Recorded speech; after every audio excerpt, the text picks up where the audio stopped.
మనకైతే డార్జిలింగ్ ఘాట్ రోడ్ దిగంగానే మనకు కార్కి అయితే ఇంజన్ చెక్ లైట్ అయితే వచ్చింది. చెక్ లైట్ రాగానే మనం ఏంటంటే రిస్క్ తీసుకోకుండా కార్ ఇక్కడ కింద పెట్టేసి డార్జిలింగ్ అయితే పైకి వచ్చేసినాం.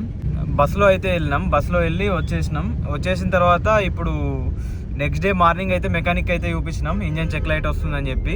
అతనికి చూపిస్తే నార్మల్ ఏం కాదు, ఘాట్ రోడ్ ఎక్కింది కదా, ఏదైనా ప్రాబ్లంతో వచ్చి ఉంటుంది అని చెప్పి చిన్న ఫ్యూజులు అవి చెక్ చేసిండు. సో ఇప్పుడైతే మనకు ఆ ప్రాబ్లం అయితే సాల్వ్ అయిపోయింది. సో ఇప్పుడైతే మేము వారణాసి అయితే వెళ్తున్నాం. ఇక్కడ నుంచి అయితే స్టార్ట్ అయినాం, సిలిగురి నుంచి స్టార్ట్ అయిపోయినాం. మన కార్ అయితే ఇప్పుడు పూర్తిగా వాషింగ్ అయితే అయిపోయింది, తలతల మెరుస్తుంది ఇప్పుడు వాషింగ్ చేసిన తర్వాత. మొన్నటి నుంచి అయితే ఘోరంగా ఉండే, నేను ఇంకా పిట్టలు కూడా రెట్టేసినాయి మనం పార్కింగ్ పెట్టిన కాడ. సో ఇక వాష్ అయితే అయిపోయింది. మన ట్రిప్ స్టార్ట్ అయినప్పటి నుంచి చికెన్ వండుదాం అని అనుకుంటున్నాం, ఎప్పుడు కూడా కుదరలేదు. ఈరోజు కుదిరింది, చికెన్ అయితే వండేసినాం. మనం తెలంగాణలో వారంకి ఒక్క రోజన్నా చికెన్ తినకుంటూ ఉండం. సో మేమైతే 2 సార్లు ఇక్కడ ట్రై చేసినాం. ప్రజెంట్ అయితే మనం వచ్చేసి ఇప్పుడు బీహార్లో ఉన్నాం. రోడ్ పక్కన అక్కడ చూడండి కార్ ఆపినాం. ఇగో ఇక్కడ వంట సెటప్ చేసి చికెన్ వండుకున్నాం, తింటున్నాం. ఇక ట్రిప్ స్టార్ట్ అయినాక ఇదే ఫస్ట్ టైం చికెన్ వండుకున్నాడు. బయట తింటే ఏం నచ్చలేదంతా. 2 సార్లు ఒకసారి చికెన్ బిర్యానీ తిన్నాం, తర్వాత చికెన్ రైస్ తిన్నాం, కానీ బాగాలేదు. అందుకే ఇప్పుడు చికెన్ వండుకొని తింటున్నాం. సూపర్ టేస్ట్ వస్తుంది. మన మసాలాతో మనం వండుకుంటేనే సూపర్ ఉంటుంది చికెన్. చూడండి ఫ్రెండ్స్, అక్కడ ముంగిసా అనిపించింది, దాన్ని కూడా వండుకుంటాం. మేమేమో ఇక్కడనే తిన్నికి ఇక్కడనే సెటప్ చేసినాం. అక్కడనే ముంగిసా వచ్చి దాని పని చేసుకుంటుంది. మన దగ్గర అయితే ఇట్లా చూస్తే భయపడతాయి, చూడండి అసలు భయపడతాం లేదు అది. ఏంది నీకు భయం లేదా? ఇదైతే ఏం చేయదు, కరుసుడు బిరుసుడు. మనమైతే యూసుడు ఇదే ఫస్ట్ టైం ముంగిసా. ఇక మేమైతే తినేసి అలా 4 అవర్స్ జర్నీ అయితే చేసినాం. 4 అవర్స్ తర్వాత ఒక టోల్ గేట్ వచ్చింది. టోల్ గేట్ దగ్గరే పడుకొని మేమైతే మార్నింగ్ అయితే ప్రయాణం అయితే స్టార్ట్ చేసినాం. ఎందుకంటే బీహార్ కదా, నైట్ టైం జర్నీ అంత సేఫ్ కాదని చెప్పేసి నైట్ టోల్ గేట్ దగ్గరే పడుకొని మార్నింగ్ అయితే ఇట్లా స్టార్ట్ అయినాం. పొద్దున్నే ఈ బీహార్లో ఈ విలేజెస్ చూడడానికి అయితే చాలా అందంగా అయితే కనిపించినాయి. కాకపోతే ప్రతి ఇంట్లో బర్రెలు అయితే కామన్గా కనిపించినాయి, ఎక్కువ ఉన్నాయి బర్రెలు ఆవులు అయితే. ఇక్కడ విలేజెస్లో ఇల్లులు అయితే పూర్తిగా అయితే ఎవరు కూడా కట్టుకోవట్లేదు, మొత్తం ఇటుకలతోనే విడిచిపెడుతున్నారు, పెయింటింగ్ లేదు ఏం లేదు. ఇక్కడ పర్ఫెక్ట్గా ఇల్లు ఎవరైనా కట్టిందంటే వాడే రిచ్గా వచ్చి ఇక్కడ చూడండి ఒక ఇల్లు అయితే మెరుస్తుంది. మనమైతే వెళ్ళే దారిలోనే హైవే పక్క పొంటి మాకు ఒక బుద్ధుని విగ్రహం అయితే కనిపించింది. చూడండి ఎంత పెద్దగా ఉందో ఈ విగ్రహం అయితే. సో గైస్, ఇప్పుడైతే మనం వారణాసి వెళ్ళే హైవేలో అయితే ఉన్నాం. వారణాసి వెళ్ళే దారిలోనే బీహార్లో బుద్ధగయ అయితే ఉంటుంది, అది కూడా చూసుకొని అయితే వారణాసి వెళ్ళిపోతాం. ప్రజెంట్ వచ్చేసి మనం అయితే బుద్ధగయాకి అయితే రీచ్ అయిపోయినాం. కార్ అక్కడ పార్కింగ్లో పెట్టి లోపలికి అయితే నడుచుకుంటూ వస్తున్నాం. అక్కడే కొంచెం వాష్రూమ్స్ ఉంటే ఫ్రెష్ అయిపోయినాం. కార్ అయితే మనం లోపలికి తీసుకురానియరు, ఒక 30 రూపీస్ అయితే పార్కింగ్ ఛార్జ్ తీసుకుంటారు. మనం ప్రజెంట్ వచ్చేసి మహాబోధి టెంపుల్ దగ్గర అయితే ఉన్నాం. ఇదే టెంపుల్ ఎంట్రన్స్. ఇదిగోండి టెంపుల్ లోపల అయితే మనకి ఇలా ఉంటుంది. అక్కడ చూడండి అదే గోపురం అయితే.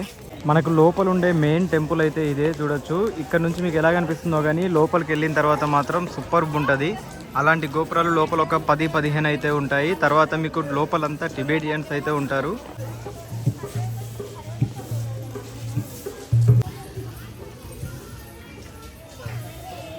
ఇక్కడ చాలా మంది అయితే ఇలానే చేస్తున్నారు. నాకు తెలిసి ఇది బుద్ధుని మొక్కడంలో ఇది ఒక పద్ధతి అనుకుంటా. అక్కడ చూడండి వాళ్ళంతా బుద్ధునికి అయితే అలాగే మొక్కుతున్నారు. ఇక్కడ కింద ఒక క్లాత్ లాంటిది వేసుకొని చేతులకు ఇంత గ్లౌజులు లెక్క పెట్టుకొని అలా అయితే మొక్కుతున్నారు. లోపల ఫారినర్స్ కూడా అలానే మొక్కుతున్నారు, టెంపుల్ లోపలికి కూడా ఇలానే మొక్కుతున్నారు. వీళ్ళంతా టిబెట్, భూటాన్ ఇలా పక్క దేశాల నుంచి వచ్చి అయితే ఇక్కడే ఉండిపోతున్నారు. కొంతమంది అయితే ఇలా బౌద్ధిజం తీసుకొని ఇక్కడే బతుకుతున్నారు. మనకు టెంపుల్ లోపల అయితే మొబైల్స్ అయితే అలా ఉండవు. ఇక్కడ మనకు టెంపుల్ దగ్గరే ఫ్రీ మొబైల్ కౌంటర్స్ అయితే ఉంటాయి, ఏం ఛార్జ్ చేయరు. లోపల మొబైల్స్ పెట్టేసి లోపలికి వెళ్ళిపోవచ్చు. సో మనకి ఇప్పుడే దర్శనం అయితే కంప్లీట్ అయిపోయింది, బయటకు వచ్చినాం. ఇప్పుడైతే బుద్ధుంది పెద్ద స్టాచ్యూ అయితే ఉంటుంది, అక్కడికైతే వెళ్తున్నాం. దర్శనం అయితే 10 మినిట్స్లో అయిపోయింది. కాకపోతే మీకు గుడి లోపల తిరగడానికి మాత్రం ఒక 1/2 అవర్ టైం అయితే పడుతుంది. ఎందుకంటే లోపల చాలా గోపురాలు అయితే ఉన్నాయి, అవన్నీ మీరు కవర్ చేసుకొని వెళ్ళాలంటే ఒక 30 మినిట్స్ అన్న టైం పడుతుంది. వారణాసికి వస్తే మాత్రం ఈ ప్లేస్ అయితే అస్సలు మిస్ కాకండి. వారణాసి నుంచి అయితే ఒక 100 కిలోమీటర్స్ ఏమో ఉంటుంది అంతే. మనకైతే మహాబోధ టెంపుల్ నుంచి కొద్దిగా ముందరికి రాగానే చైనీస్ టెంపుల్ అయితే ఒకటి కనిపిస్తుంది. ఇది కూడా మహాబోధి చైనీస్ టెంపుల్. లోపల కనిపిస్తుంది కదా, అదే బుద్ధుని స్టాచ్యూ అయితే. మనకి టెంపుల్లో అయితే మొబైల్ అయితే అలవై ఉంటుంది. మీరు ఈ పక్క చూసుకుంటే ఈ పక్క కూడా ఇంకో టెంపుల్ అయితే ఉంటుంది. ఇక్కడ ఒక 4-5 టెంపుల్ అయితే ఉన్నాయి. అన్ని టెంపుల్ని అయితే కవర్ చేసుకొని వెళ్ళండి వస్తే మాత్రం.